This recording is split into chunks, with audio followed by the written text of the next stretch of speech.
Hey guys, what's up? Welcome back to the channel. It's Cynicalex.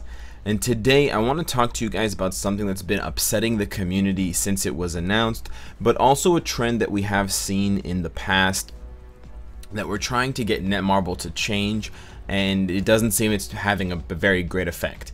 And specifically what I'm going to talk about today is the Shadowland reward system and how stages 26 to 30 are quite difficult but seemingly have very lame prizes, but the larger trend itself of very difficult end game content with very low rewards attached to them. Now, this is a bit of a contentious topic because I'm not 100% in the zone of we need better rewards now, but I'm kind of in that zone, and I want to explain to you that it's a bit more of a nuanced situation than just give me more rewards, I'm working harder, because working harder shouldn't always equal or shouldn't exponentially or even equally equal, that makes sense, higher rewards. But in Shadowland's case, I do think the reward system is not where it should be. And it was evidenced by the rewards that I got, in addition to the rewards that most of the player base got. You know, things like 4-star, 1 4-star ISO, 1 3-star card, 50,000 gold. And these rewards are just not in line. First of all, they're not in line with what the rewards are that we've come to expect from Shadowland. You know, people tell you to play Shadowland because on stage 5 you get 60 bios, because on stage 10 you get 75 bios. How are you going to compare 75 or 90 biometrics to a 3-star card, to a 4-star ISO? There's just no comparison, and it really lets the community down when there's all this hype surrounding an update, when you intentionally shut down some of the game's core gameplay modes, and you know, you take away one of the most fun aspects of the game, with the Shadowland, and then when you bring it back, yeah, it's harder, and yeah, it's new, and arguably the earlier Shadowland stages are harder because there's more waves and more rumbles, but then the most end game Shadowland stages, 26, 27, 28, 29, 30, where you see the likes of Dormammu, where you see the likes of the X-Men, Black Order, it's just lame. It's just lame. And I understand that Netmarble is trying to make things balanced, and they're not trying to allow the veterans to get ahead too quickly. And that's kind of the balancing act that you need to understand, and that we need to remember when we're judging these kinds of things. You know, if you give more rewards for higher gameplay, then you're allowing the people who can access that gameplay very quickly to get ahead very quickly. And unfortunately, in a game like this, you can you know, get ahead very quickly if you spend a lot of money to get characters quickly and to get characters geared up, you know, very fast, faster than normal, and then you could then just use those characters to very quickly snowball that effect by just grinding end game content and collecting all of those like sweet loot drops right at the end. So there needs to be kind of a time versus cost, or time as a cost versus reward, you know, balancing going on here. And if you play other ARPGs, you'll know that this is true. Some of the rarest or some of the best items in the game are also some of the rarest items in the game. So I can understand that. However, we're neither getting the rarest nor the best items in the game. We're just getting below average items. And that's where I think Netmarble should really take a look at what they're doing, because even like one 6-star ISO, or 1 awakened ISO, or 1 6-star obelisk is really not that rare. It's not that amazing. You know, a fully awakened ISO, yes, it's expensive to get, or it costs a lot of other ISOs, but you can do it with some reasonable grinding and saving. But you know, when we're talking about some of these items in other games, we're talking about one piece of equipment for one character that they're never going to replace. The best in-slot piece of equipment. It would be like rolling, it would be like, instead of just finding a 6-star obelisk, it would be like, say you're finding a 6-star obelisk that has immune to snare, immune to stun, and a 200% damage proc.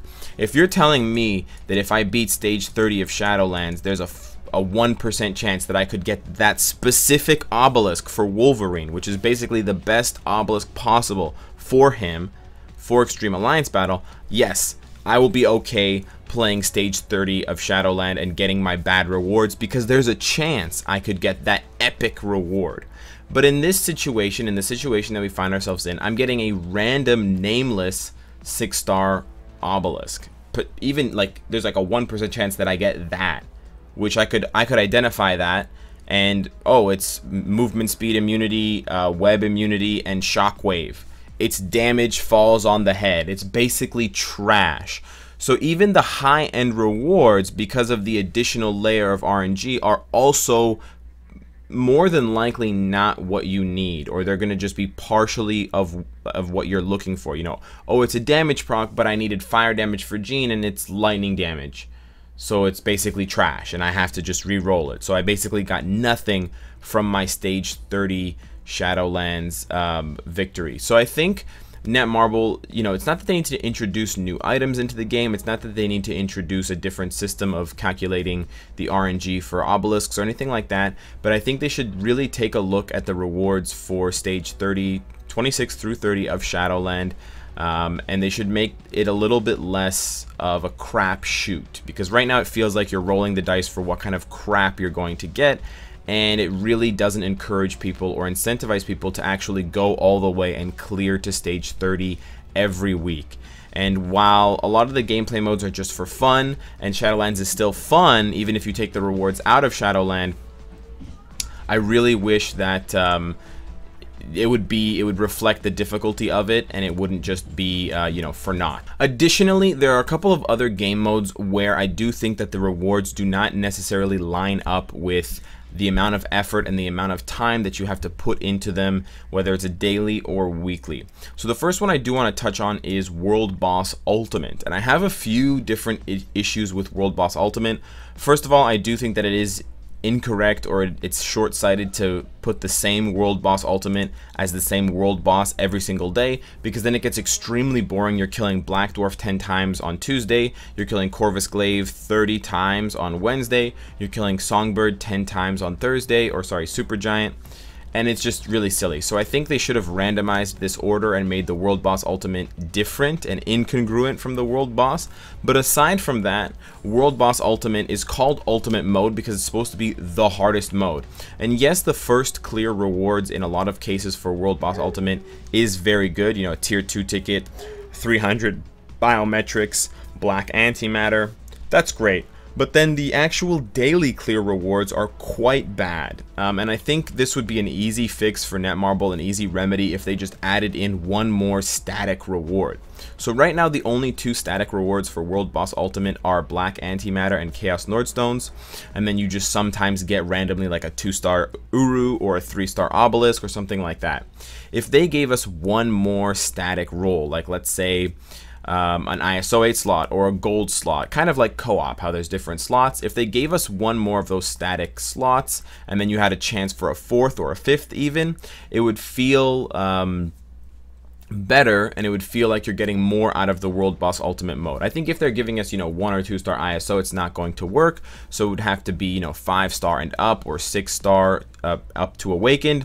That would again start to let the veterans and the people with the ability to clear World Boss Ultimate consistently get ahead of the noobs and the new player base. But I think in the case of something like ISOs, you need so many. You know, you need 21 ISOs to awaken one other ISO. So giving us an extra 5 ISO per day is really not going to expedite that process much. You could give gold instead. You could give clear tickets. There's a bunch of different things you could do. You could even, in that case, introduce a new type of item, but maybe we can leave that for another video. But I do think World Boss Ultimate, like Shadowland, and I think a lot of you are going to agree in the comments, should have slightly better prizes for the daily grind that it's asking you to do in relation to how difficult and epic it's supposed to be, especially at later stages. You know, I have very little incentive to run phase 2 or phase 3 or phase 4 after I've completed them for the first time, because I don't see a correlation between a harder phase, which usually takes 2 to 3 full minutes, versus better rewards. I very rarely see that nowadays.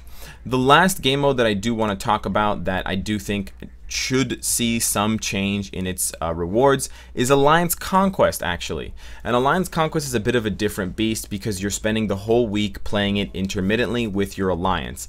And while Alliance Conquest does bring a lot of fun, which is an inherent value aspect to the game mode, I think that 2 million gold and the store experience and stuff like that that you get, and then that random chest that you get, is just not enough for, you know, if you multiply out the amount of hours that you spend on Conquest, if you're there for 2 out of 3 waves for the full 3 days, it's just a lot of time invested, way more than any other game mode.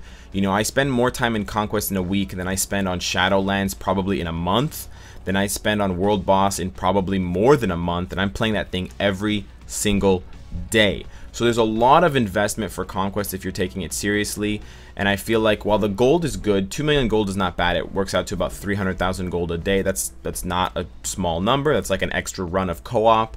I think that superior chest or mythic chest or whatever it is definitely needs to be looked at. Some of the rewards from that chest are just actually a slap in the face. You know, I don't really want 192 gear up kits. You know, if my alliance is strong enough that we can get first place in Conquest, I doubt that I need, you know, an extra 500 level 3 XP chips, that I need an extra 192 dimension debris. I think some of those items need to be taken out of the loot table, and I think new items need to be put into the loot table that accurately reflect the fact that you're not going to win co-op, or you're not going to win Conquest if you're, you know, a level 30 player who really needs gear up kits and dimension debris. I understand there are some players at level 60 and stuff that do need those items still because they're building their roster, but on average I think we would be a lot happier with rewards that more accurately reflected, just a little bit more accurately reflected, the amount of effort that we're putting in. So I think the biggest culprit right now, because it's a new game mode, is definitely Shadowland. But if they're going to, you know, augment the Shadowland rewards, they should take a strong look at World Boss Ultimate.